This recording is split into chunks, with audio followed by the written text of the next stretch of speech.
ایک بھائی نے کوشچن کیا تھا کہ کہتے ہیں میں نے طواف کیا، طواف کمپلیٹ کرنے کے بعد پھر میں نے عصر کی نماز پڑھی تو رکن یمانی کے سامنے مجھے جگہ ملی تھی، میں اٹھا اور میں نے رکن یمانی کو ہاتھ لگایا برکت کے لیے اور چوم لیا، پھر محسوس کیا کہ میرے ہاتھ میں خوشبو لگ گئی ہے، تو کیا حکم شرع ہوگا؟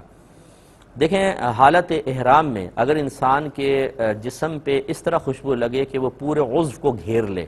آپ کے پورے عضو سے مثلا پورے ہاتھ سے خوشبو آ رہی ہے مثال کے طور پر، اس نے گھیر لیا تو پھر اس پہ دم لازم ہو جاتا ہے، یعنی ایک بکرا یا دمبا حدود حرم میں ذبح کرنا ہوگا۔ اور فرض کریں عضو پہ نہیں کپڑوں پر لگ گئی ہے تو اس میں یہ ہوتا ہے اصول کہ آپ کسی کو کہیں کہ یار خوشبو آ رہی ہے کہ نہیں، اگر سونگھنے والے یہ کہیں کہ یہ بہت زیادہ خوشبو آ رہی ہے تو دم لازم ہے، اور اگر وہ کہتے ہیں نہیں ہلکی سی خوشبو ہے آ تو نہیں رہی، کبھی کبھار ایک دم تم کپڑا ہلاتے ہو تو ہلکی سی آ جاتی ہے ورنہ نہیں آ رہی، تو اس پر پھر دم نہیں ہوتا ہے۔ تو اگر آپ یہ محسوس کرتے ہیں کہ آپ نے کعبۃ اللہ کی دیوار پر ہاتھ رکھا یہ رکن یمانی پر اور آپ کے پورے ہاتھ میں خوشبو لگ گئی ہے تو بالکل آپ کو دم دینا ہوگا۔ اسی لیے ہم اکثر یہ عرض کرتے ہیں کہ حجر اسود کو چومنے کے لیے لوگ وہاں پہنچتے ہیں، اب وہ اکثر ایسے لوگ ہوتے ہیں جو وہاں پہ عطر چھڑک دیتے ہیں، آپ اگر اس کو چومتے ہیں اور ہونٹوں کے اوپر پوری خوشبو لگ گئی تو یاد رکھیں آپ پر دم لازم ہو جائے گا، اس لیے بہت احتیاط کرنی چاہیے۔ بہتر یہ ہے کہ آپ حجر اسود کے پاس اس وقت جائیں جب حالت احرام سے باہر ہوں،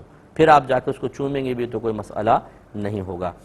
ایک بھائی نے کوشچن کیا تھا کہ اگر ہم ایک گائے لے کر آتے ہیں قربانی کے لیے تو کیا اس میں ایک یا دو حصے عقیقے کے شامل کر سکتے ہیں کہ نہیں؟ تو جواب ہے کہ بالکل کر سکتے ہیں، کیونکہ عقیقے اور قربانی دونوں میں مقصود ایک ہی ہوتا ہے کہ جانور کا خون بہا کر اللہ تبارک و تعالیٰ کا قرب حاصل کرنا۔ تو جب مقصد ایک ہے تو یہ دونوں چیزیں ایک جگہ جمع بھی ہو سکتی ہیں، تو لہٰذا اگر کوئی یہ کرنا چاہے کہ 2-3 حصے قربانی کے اور باقی اپنے گھر والوں کا یا بچوں کا عقیقہ کرنا چاہے، ایک حصہ ایک عقیقے کے طور پہ بچے کے لیے آپ استعمال کر سکتے ہیں، تو بالکل وہ آپ کو اجازت ہوگی۔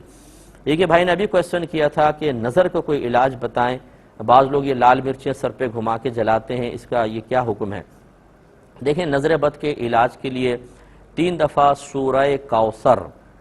پڑھ کر دم کریں، بہت ہی بہترین ہے۔ اس کے علاوہ دوسرا قل اعوذ برب الفلق اور قل اعوذ برب الناس، یہ دونوں سورہ پڑھ کے دم کر دیں، انشاءاللہ نظر اترے گی۔ یا پھر یہ ٹوٹکے ہیں کچھ جو ہمارے گھروں میں استعمال ہوتے ہیں، لال مرچوں والا جیسے ہے، 7 لال مرچیں لے لیں اور جس کے بارے میں گمان ہے کہ اس پہ نظر ہے اس کے اوپر یوں اس طرح مٹھی میں پکڑ کے 7 دفعہ گھما لیں، پھر 1 بار یا 3 بار سورہ اخلاص پڑھ کے اس پہ دم کریں اور انہیں چولہے میں جلا دیں۔ اگر تو ان سے دھانس آئے، دھانس کا مطلب یہ ہے کہ آپ کی ناک میں چڑھ جائے اور کھانسی آنے لگے، آنکھوں سے آنسو بہنے لگ جاتے ہیں، کھڑا ہونا مشکل ہوتا ہے، تو سمجھ لیں کہ نظر نہیں تھی، آپ کو صرف گمان تھا۔ اور اگر اس میں بالکل دھانس نہ آئے، اب قریب ہو کے کھڑے ہو کے سانس لے رہے ہیں لیکن آپ کی ناک میں کوئی دھانس نہیں آ رہی، تو یہ اس بات کی علامت ہے کہ نظر تھی۔ اس میں بہتر یہ ہے کہ ایک دفعہ ایسے اتار دیں تو ایک اور دفعہ اتار لیں کہ دھانس آنی چاہیے تاکہ اچھی طریقے سے نظر اتر جائے۔ پہلی مرتبہ مسئلہ نہیں آئی تو ایک اور دفعہ جلا لیں، پھر دوبارہ اسی طرح گھما کے، تاکہ دھانس آ جائے تو اس بات کی علامت ہے کہ نظر بالکل اتر چکی ہے۔ اور یہ ہمارا بھی ہمارے گھروں میں یہ رائج طریقہ ہے، یہ ٹوٹکا ہم نے دیکھا ہے۔ اور چونکہ یہ علاج کی صورت ہے، بعض لوگ کہتے ہیں کہ جی اس میں لال مرچوں کو جلانا لازم آ رہا ہے، دیکھیں ارے بھائی آپ جب کھاتے ہیں تب بھی تو آپ کے پیٹ میں جا کے غذا کا بہت سارا حصہ نالیوں میں بہتا ہے، تو کیا کھانا پینا چھوڑ دیں؟ جب ہم اپنے فائدے کے لیے کوئی چیز استعمال کرتے ہیں تو اللہ تعالیٰ نے خود قرآن میں ہمیں اجازت دے دی ہے کہ هو الذی خلق لکم ما فی الارض جمیعا، اللہ تبارک و تعالیٰ نے زمین میں جو کچھ ہے سب کا سب تمہارے نفع کے لیے پیدا کیا ہے، تو ہم اپنے نفع کے لیے اس کو جلا رہے ہیں، اس میں کوئی حرج نہیں ہے۔ پیٹرول بھی جلتا ہے تو گاڑی چلتی ہے،